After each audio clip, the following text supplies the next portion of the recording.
Back on December 1st, Wizards of the Coast shared some dates of their 2024 releases for Dungeons & Dragons. GameMasters here, and it now seems that those dates are no longer valid. Evidently, the original release dates were as follows.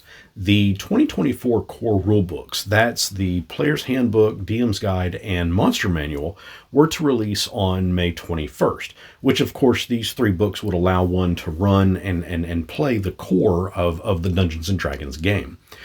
Also originally to be released on May 21st was Vecna, Eve of Ruin, which is a level 1 to 20 full-on campaign through the multiverse itself with a final showdown with Vecna. On June 18th, we were to see the making of D&D. This was a historical account of the game going back to its beginning, which is to contain playtest material, manuscript annotations, and writings between Gary Gygax and Dave Arneson, and it is also rumored to contain a complete version of the original rules, the little white books, and as also rumored to be over 500 pages in length. July 16th was to see Quests from the Infinite Staircase, which is kind of an updated take on several classic D&D modules bumped up to current rules and mechanics. Now, Wizards also teased that it will introduce players to a new, powerful cosmic being that's never been published before in D&D's canon. But all of those dates seem to have now been changed. The thumbnails that originally depicted the dates have been replaced with images that no longer have dates on them.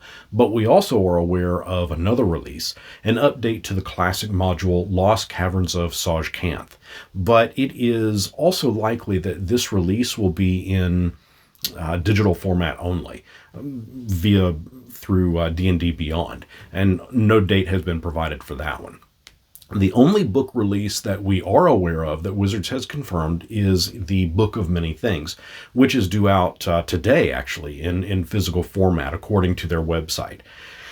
In all of this, I can imagine that one of the major hurdles that WotC is having to jump over is finding a printer that can actually print.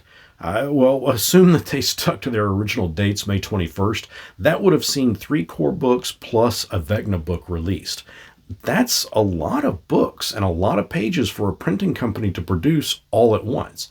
So the delays are likely due to that alone. And if I had to guess, I'd be willing to bet that we will see a staggered release of those core books and not see them actually drop all at once on the same day. That just seems like a logistical nightmare, not to mention a pretty bad punch in the wallet. Likewise, if I had to guess, I'd say that Wizards will likely want to delay the Vecna Eve of Ruin release to coincide closer to the release of Stranger Things Season 5. But the wrench for that is that the final season of Stranger Things hasn't even started filming yet due to the SAG-AFTRA strikes, which ended in November of 2023. And they had planned a full year of filming for this final season. But even if WotC releases their Vecna book out in December of this year of 2024, that's really going to be cutting it fairly close.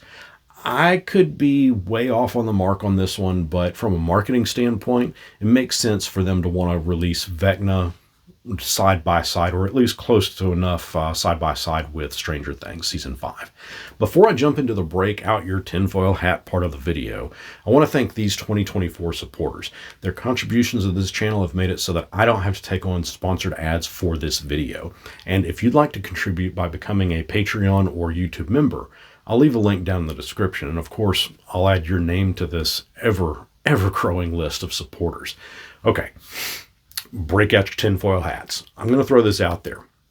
These dates, the ones for their original books that they originally placed out there on those images and then replace those images, I feel that those dates have been postponed for the physical books, but that the digital content will still be made available, at least close to those dates mentioned previously, in efforts to drive more people to the digital subscriptions. And that doesn't seem all that outlandish. Obviously, if Hasbro sees digital subscriptions rise and the purchase of physical books decrease over 2024, then in 2025, they can further decrease the amount of physical books that they print. We have already seen close to 2,000 layoffs in 2023 from Hasbro, and we also saw their contract with Penguin Random House expire. And the bottom line is printing physical books and the logistics of shipping all that weight from point A to point B to point C, the end user, to D, you, the end user, does have a cost associated with it, whereas digital has a fraction of that associated cost. I've been vocal that I'm not super happy with digital content. There are some aspects about it that I like. The search feature, for example, that's great. I like the search feature. That's easy enough to do. But I'm a physical book guy. Among the top complaints that I have is that should I make all of my D&D library digital and I, for some reason, piss off WotC or Hasbro, they have full authority to lock me out of my account. And then there goes all the money that I spent obtaining that content. Whereas in physical form, you guys can see here, I can do whatever I want. Those are mine forever to do with what I want. Well, at least until the Pinkertons come and take it away. I can write notes on the sidelines. I can enjoy the books how I need. Not to mention that with digital, WotC can edit anything at any time. Talk about a false Mandela effect. Just when you thought a rule said one thing and you log into your digital player's handbook only to see that it no longer says what you thought it originally did. No, I'm certainly not a fan of digital. Regardless, amidst the uncertainties surrounding WotC's release dates for D&D, it's evident that the landscape is changing and shifting. We are seeing a flat-out alteration in how we access and consume the material. Previously, I made a video going all in about which is better, digital or physical. And in case you have opinions, I'd love to hear it after you watch this video next. What can you think of as to why the dates for this year's books have been delayed out, moved around? Let me know your thoughts down in the comments. And until next our paths cross, may you avoid Vecna's good eye.